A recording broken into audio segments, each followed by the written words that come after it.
कभी कभी मैं सोचती हूँ कि हम कितने सेल्फिश हो जाते हैं कि परमेश्वर को कभी भी किसी चीज़ के लिए धन्यवाद नहीं देते। उसने हमें मतलब इतना कुछ दिया हुआ है कि हम उसका सारी उम्र धन्यवाद करते रहें तो भी कम है। अगर हम चर्च जाते हैं, गुरुद्वारे जाते हैं, मंदिर जाते हैं, तो हम एक ही बात करते हैं कि हाँ, परमेश्वर हमारे जीवन में खुशियाँ ही खुशियाँ ले आओ। हमारी ज़िंदगी जो है वो बिल्कुल स्मूथ चलनी चाहिए, उसमें कुछ भी उतार-चढ़ाव नहीं होने चाहिए। हमेशा हम अपने सुख की प्रेयर करते हैं।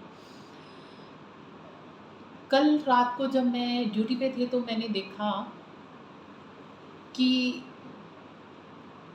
2 पेशेंट हैं मेरे पास। एक पेशेंट की ईसीजी जो है वो ऊपर-नीचे चल रही है और दूसरा पेशेंट जो था उसकी एकदम से वो कार्डियक अरेस्ट हो गया और उसकी ईसीजी बिल्कुल फ्लैट हो गई। जब वो फ्लैट हो गई तो मेरे माइंड में बहुत कुछ चल रहा था, मतलब पेशेंट को जाके उसे सीपीआर करना था, बहुत कुछ कर रहे थे।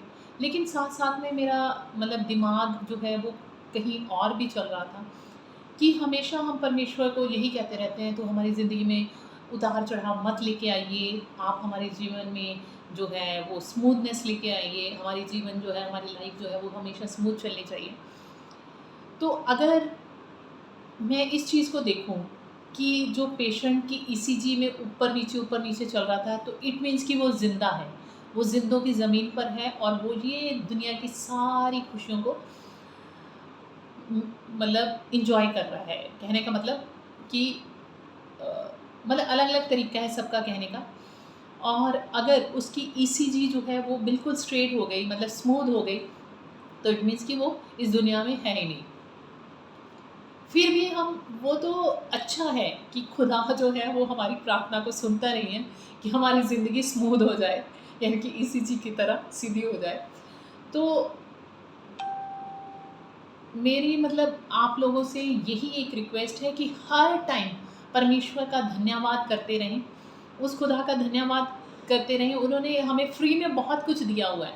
हम उन सब चीज़ों के काबिल भी नहीं हैं कि परमेश्वर हमें इतना कुछ देता है। अ, मैं अपनी ही बात करूँ तो मुझे परमेश्वर ने इतना कुछ दिया हुआ है कि जिन सारी चीज़ों के मैं लायक भी नहीं हूँ। तो इसलिए परमेश्वर का हमेशा धन्यवाद करते रहिए।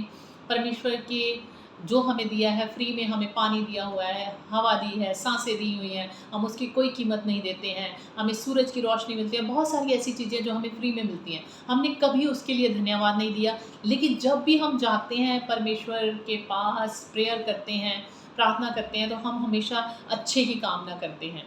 धन्यवाद बहुत कम लोग हैं जो देते हैं। मैं ये नहीं कहती कि सब लोग ही ऐसे करते हैं, लेकिन हम हमेशा अपने सुख की कामना करते हैं। तो इसलिए नेक्स्ट टाइम से जब आप परमेश्वर के सामने जाएँ, तो हाथ जोड़कर उसका धन्यवाद कीजिए सबसे पहले कि उसने जो कुछ हमें दिया उन सब चीज़ों के लिए धन्यवाद। कई लोगों को तो वो सारी चीज़ें भी नहीं मिली जो हमें मिलती हैं। इसलिए परमेश्वर का हमेशा धन्यवाद कीजिए और उस ईसीजी की तरफ ध्यान दीजिए कि हाँ, स्मूथ ना हो जाए। अब नेक्स्ट वीडियो में मिलते हैं नेक्स्ट टॉपिक के साथ, तब तक के लिए bye bye, take care and stay